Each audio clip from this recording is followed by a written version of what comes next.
Please won't you pray with me? May the words of my mouth and the meditations of all of our hearts together find their way into the heart of God this morning. Amen. So Thanksgiving is my mom's favorite holiday. Every year, my entire family rolls their collective eyes as right as we are about to dig into the feast, my mother goes around the table, or asks us to go around the table, and have all 20 some odd people from both sets of families say what we are thankful for. And we secretly love the forced sentimentality, but it's hard to imagine that someone would suggest it with her not in attendance this year. And this year, my mom won't be in attendance. She won't be coming to my house at all. She's staying home with her husband alone so that we can enjoy more Thanksgivings together. And I know that this is true of a lot of you this holiday, and it's profoundly sad. We usually host about 22 people at the parsonage for Thanksgiving dinner, but this year we will have far fewer people. Although Andy got the same size turkey inexplicably, to a 21-pounder, so we are going to need turkey, all of your turkey recipes to make all of the leftovers. We'll have fewer favorite sides on our Thanksgiving table this year, fewer homemade pies. I just gave up and ordered my pies from Meadowbrook Orchards. Thanks, David Chandler. We will have fewer rituals. We usually sing Christmas carols in 4-part harmony around the table at the end of the meal, but my stepfather won't be there to play the piano, and we'll be missing our best soprano and bass. I hope we sing anyway. Andy's going to have to learn how to sing really quick. I know everyone is putting up their Christmas decorations early this year, but I haven't felt like decorating at all. I just want to cancel the whole season. Many of us, all of you, are maybe missing so much right now.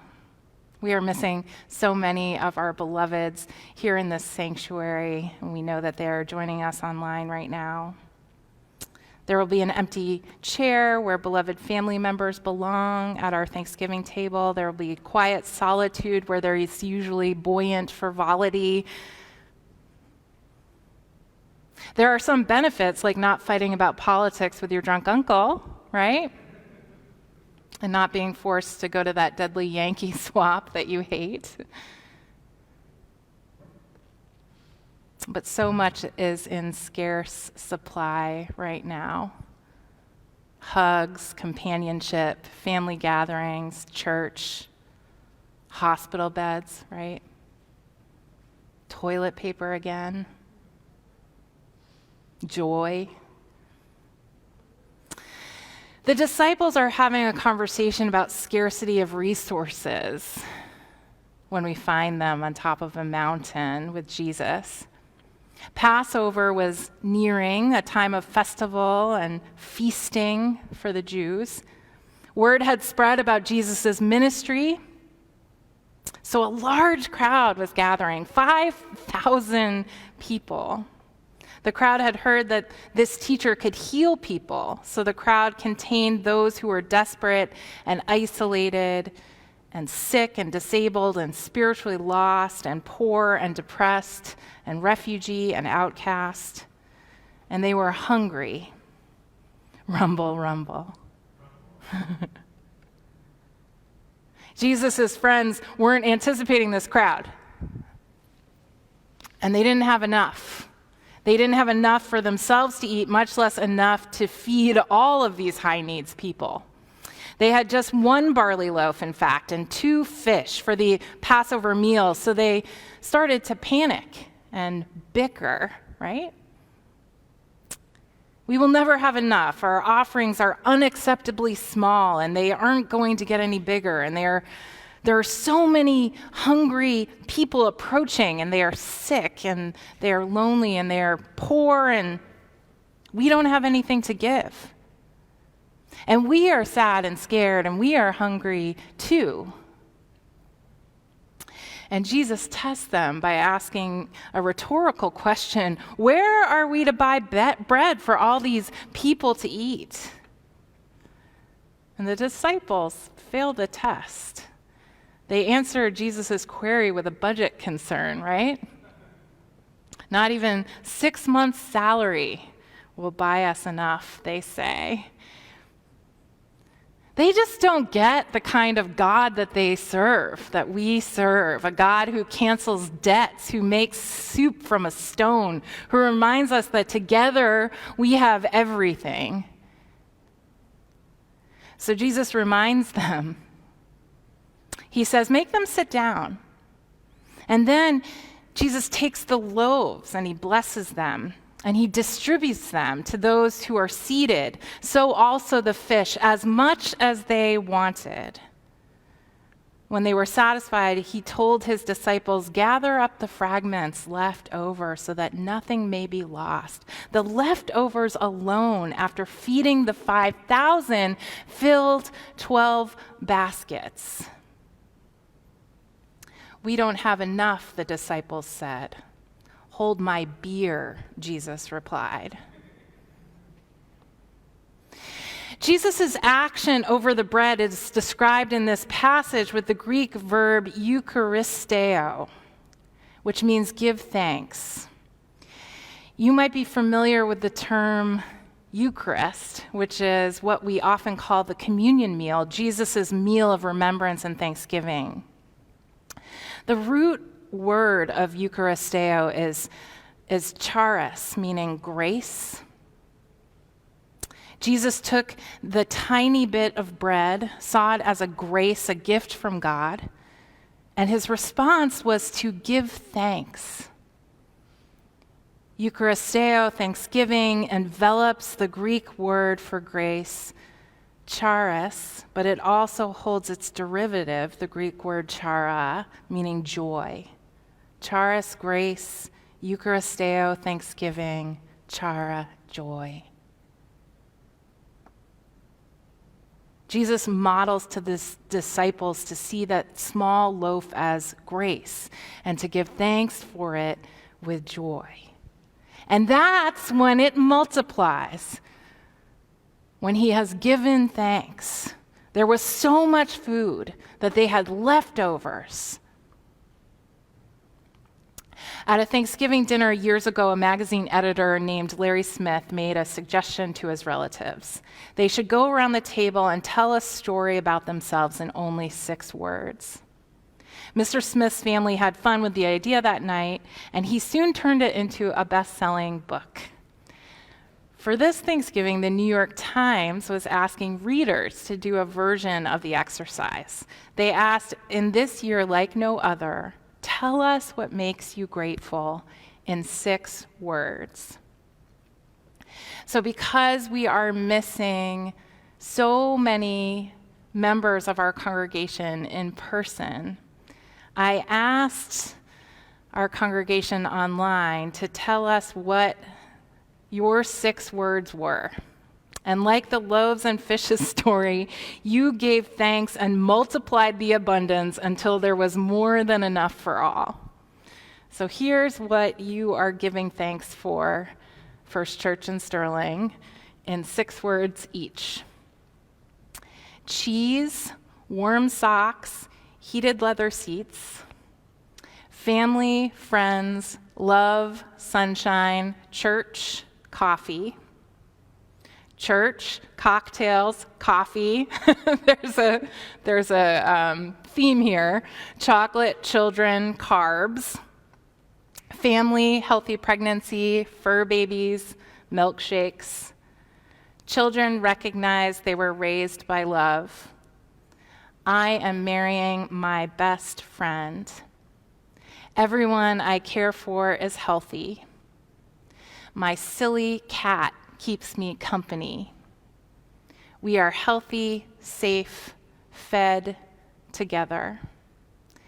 Thankful I got to 73. My youngest daughter's commitment to healing. Dogs easing the effects of a pandemic. unrestricted access to nature year-round, resilience and hope despite unconscionable leadership, brilliant scientists, hardworking students, unlimited grace, hot tea, good books, cozy blankets. I am known, accepted, appreciated, loved. My children are alive and well. Universe's moral arc bends toward justice.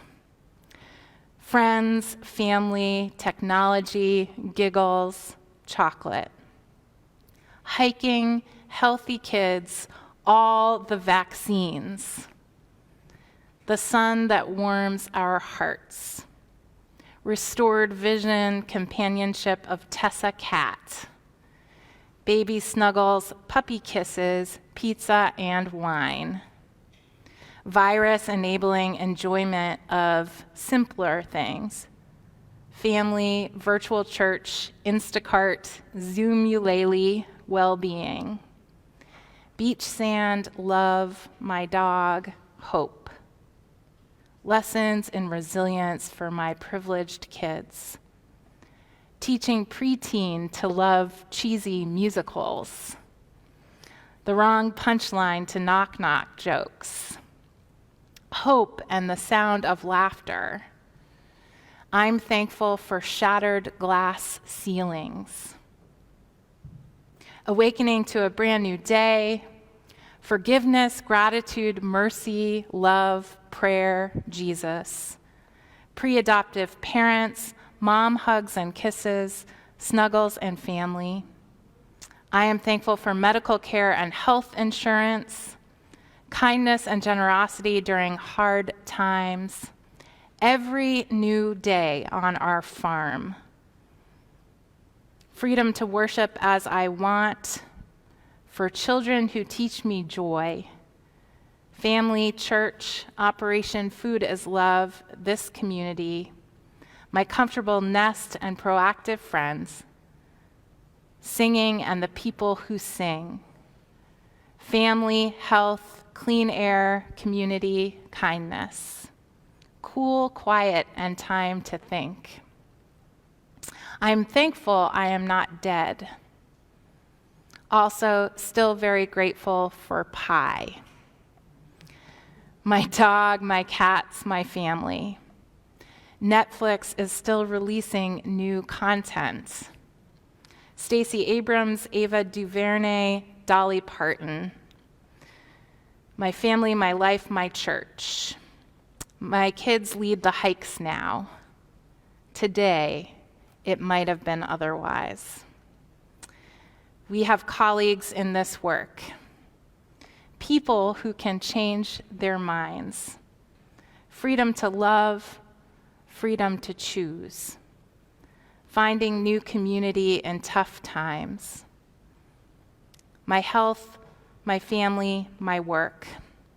Pumpkin pie, apple pie, pecan pie. Learning to have hope in myself. Clean water for drinking and bathing. Charlie, Ellie, Cassidy, Amelia, Olivia, Savannah. My friends, my husband, my children. There's something very beautiful about mornings. Joy to awaken from an apocalypse dream. Divorce lawyers, primary custody, and freedom. Appreciate what we have while we have it. Thankful for a loving Sterling community. Faith, family, friends, freedom, and flowers. I like the alliteration. Students I've never met yet still love. Loving others as He loves me. God's will, not mine, be done. The wisdom to know the difference. The adversity that grows into wisdom. We believe in a God who creates this kind of abundance from scarcity, who can build a soup from a rock, a God who says, not enough is the best place to begin. A God who reminds us that none of this is ours, and that the correct response when someone's tummy is rumbling is to say, what? I can help. Jesus teaches us this. If you have less than what you think you need, give thanks to God for it, share it abundantly, and watch it multiply. Beloved, when we give thanks for grace with joy, our blessings increase just because we notice them. Happy Thanksgiving. The fact that we're alive is a miracle. Just stay alive. That would be enough. Amen.